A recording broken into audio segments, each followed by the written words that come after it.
It's a who is it who jump for the ball? Doherty. He jumps for the ball.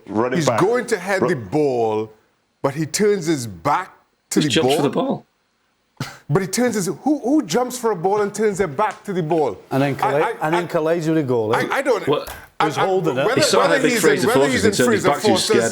he's in Fraser Forster's peripheral vision or not has absolutely nothing to do with this. He jumps for the ball and turns his back to collide with Fraser Forster. I don't know how you are supposed to interpret that. I'm with Shaq. That wasn't a foul. Yeah, he jumps into Fraser Forster. Right. Who's got the ball in his hand and knocks it out and it goes in the back of the net. It's a foul. Of course, preceding that was a very tight offside call. Do you have any problems with that, Naden?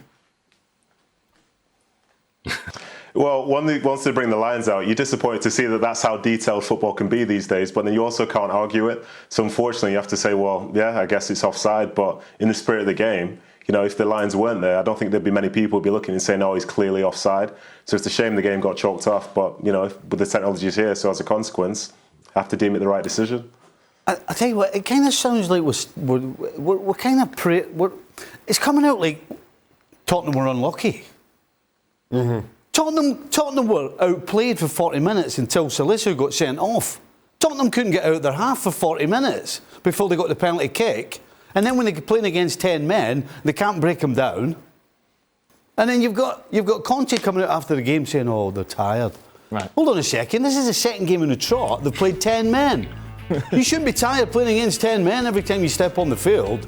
So don't use that as an excuse. Listen, and the offside goal, it's offside because that's the rules. Right. Yeah. We're going with that. But they never created a chance against 10 men. It's the rules, and it's a rule that was loosened slightly at the start of the season with the use of the thicker lines or whatever it was, and never mind the dotted lines to the underarm.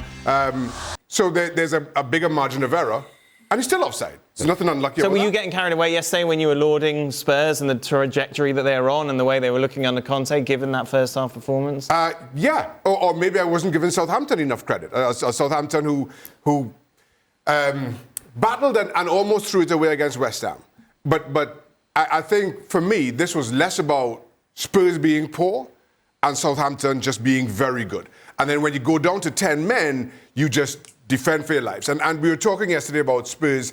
And before Conte coming in, they had the lowest distance covered stats of anybody in the league. And since he's been in, they're now top of the league.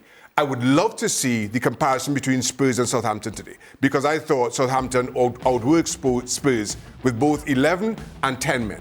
I just thought that they were that good. They were that determined. An adjective I use with Leicester as well. Mark, how would you sum up Spurs today?